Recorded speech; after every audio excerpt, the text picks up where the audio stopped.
Tube Tamil வணக்கம். அமெரிக்காவினால் வெளியிடப்பட்ட பறக்கும் தட்டுக்கள் தொடர்பாக வெளியான நேற்றைய அறிக்கையில் மயிர்கூச்சறிய வைக்கின்ற சில புதிய தகவல்கள் வந்திருக்கின்றன. அதில் ஒன்று 1969 ஆண்டு அப்போலோ 11 விண்கலம் சந்திரமண்டலம் சென்ற பொழுது அதில் பயணித்த 3 விண்வெளி வீரர்களும் சந்தித்த அதிசயமான விடயங்கள் அவர்களுடைய குரலுடன் வெளியாகி இருக்கின்றது. இதுதான் முக்கியம். அப்போலோ 11 பூமியிலிருந்து வெற்றிகரமாக கிளம்பி பூமியினுடைய காந்த சக்தியை விட்டு விலகி சென்ற பொழுதே ஒரு மர்மமான பொருள் அப்போலோவை தொடர்ந்து கொண்டிருந்தது. இந்த மர்மமான பொருள் எது என்று அவர்களால் கண்டுபிடிக்க முடியவில்லை. சுமார் 5-6 மைல் தொலைவில் அதை அவர்கள் கண்டதாக குறிப்பிடுகின்றார்கள். தகவலை அப்போலோவில் இருந்து தரை கட்டுப்பாட்டு பகுதிக்கு பயணித்துக் கொண்டிருந்த விண்வெளி வீரர் பஸ் ஆல்ட்ரின் கூறுகின்றார். அவருடைய இரகசிய வாக்கு மூலத்திலே விபரிக்க முடியாத ஒளிகள் தங்களுடைய கண்களை வெட்டியதாகவும் உருவங்களை தாங்கள் கண்டதாகவும் சாதாரணமாக நாங்கள் பூமியில் காண்கின்ற உருவங்கள் எதற்குமே பொருந்தி வராத உருவங்களை தாங்கள் கண்டதாக அவர் குறிப்பிடுகின்றார். நிலவை நெருங்குகின்ற பொழுது ஒரு மர்மமான பொருள் மிக அருகாக தங்களுக்கு அருகில் நின்றதாகவும் அவர் தெரிவிக்கின்றார். அந்த பொருள் என்ன என்பதை அவரால் விவரிக்க முடியவில்லை.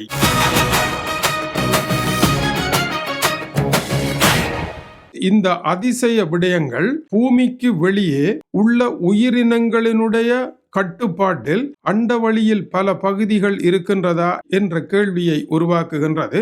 இந்த இரகசியம் சுமார் 50 ஆண்டுகளுக்கு மேலாக எதற்காக மறைக்கப்பட்டது என்ற கேள்விக்கு அவர்கள் தந்திருக்கின்ற பதில் ஒன்று, இந்த செய்தி அன்றைய நிலையில் வெளிவருமாக இருந்தால் அது பொதுமக்களை பெரிதும் பாதிக்கும், அவர்கள் அச்சமடைந்து விடுவார்கள் என்பதனால் அமெரிக்கா அதை மறைத்தது என்பது. இரண்டாவதாக, அந்த காலத்திலே சோவியத்துடன் பனிப்போர் நடைபெற்றுக் கொண்டிருந்தது. அவர்கள் இந்த இரகசியத்தை அறிந்து விடுவார்கள் என்பதனால் அவர்களுக்கும் அது மறைக்கப்பட்டதாக தெரிவிக்கப்பட்டது.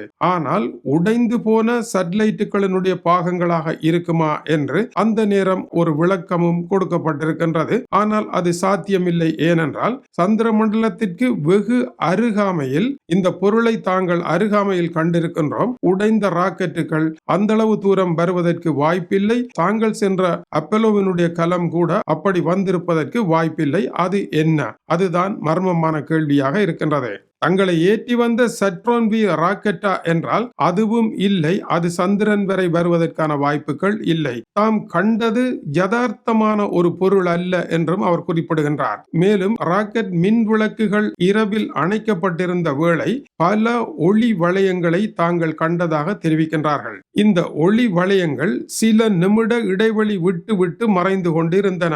இந்த ஒளி மற்ற ஒளியில் இருந்து வேறுபடுகின்றது. நாம் சாதாரண ஒளியை காண்கின்ற பொழுது கண்களை மூடினால் அந்த ஒளி தெரியாது. ஆனால் கண்களை மூடினாலும் மூடாவிட்டாலும் இந்த ஒளியை தடுக்க முடியாமல் இருந்ததாக அவர் சுட்டிக்காட்டுகின்றார். சிலவேளை அணுக்கரு துகள்கள் பாயும் பொழுது இதுபோல ஒரு வெளிச்சம் தெரிவதும் மூளைக்கு அது கண்களை தாண்டியதாக தெரிவதாகவும் இருக்கலாம் என்று இதற்கு ஒரு விளக்கம் கொடுக்கப்பட்டது. ஆனால் அவர் கூறும் அந்த பெரிய பொருள், இயற்கைக்கு மாறான அந்த பொருள் என்ன என்பதை இன்று வரை விளக்க முடியாமல் இருப்பதை இந்த இரகசிய அறிக்கை காட்டுகின்றது.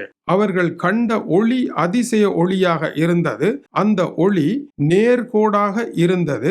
ஒளி வளையும் என்று ஐன்ஸ்டைன் கூறியிருந்தார். இது அப்படியல்ல, நேர்கோட்டு வடிவில் இருந்தது.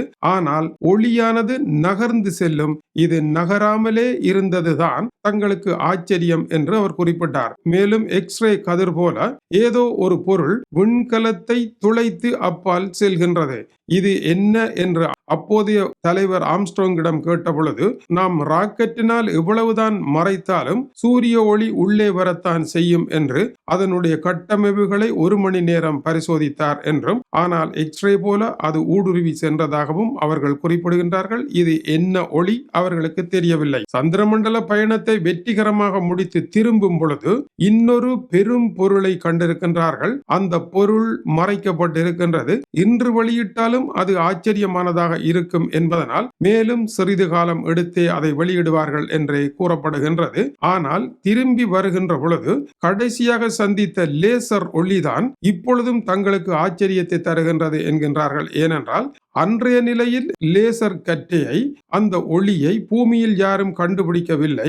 69ஆம் ஆண்டு அந்த நிலையில் தங்களுடைய ராக்கெட்டில் லேசர் ஒளியை அடித்தவர்கள் யார்? இன்று வரை தங்களிடம் விடை இல்லை என்று அவர் குறிப்பிட்டிருக்கின்றார். இந்த சம்பவமும் அந்த அறிக்கையில் இடம் பிடித்திருக்கின்றது. பனிப்படலங்களின் மீது சூரிய ஒளி பட்டு இது போன்ற லேசர் கதிர்கள் வரலாம் என்று விஞ்ஞானிகள் விளக்கம் கொடுத்திருந்தார்கள். எல்லாமே கேள்வியாக இருக்க நீல் ஆம்ஸ்ட்ராங் எல்லாவற்றிற்கும் விஞ்ஞான ரீதியான விடையை கொடுத்து வந்தாலும் அந்த பதிவில் இருக்கின்ற விடயங்கள் விஞ்ஞான ரீதியான விளக்கத்திற்கு அப்பால் பட்டவையாக, மனிதர்களினால் விளக்கம் அளிக்க முடியாத அதிசயங்களாகவே இருக்கின்றன. காலம் ஒரு நேர்கோடு, கற்க வேண்டும் போராடு, நீளமில்லா பெருங்கோடு, சிந்திக்க வேண்டும் போராடு. காலம் என்பது சக்கரம் அல்ல, அது நேர்கோடுதான் என்று என்னால் எழுதப்பட்ட பாடலின், என்னால் சென்ற மாதம் எழுதப்பட்ட AI பாடலின் ஒரு சில வரியை கேட்டு பாருங்கள். காலம் ஒரு நேர்கோடு, கற்க வேண்டும் போராடு, ஆழமில்லா பெருங்கோடு, கண்ணுக்கு தெரியா கணக்கேடு.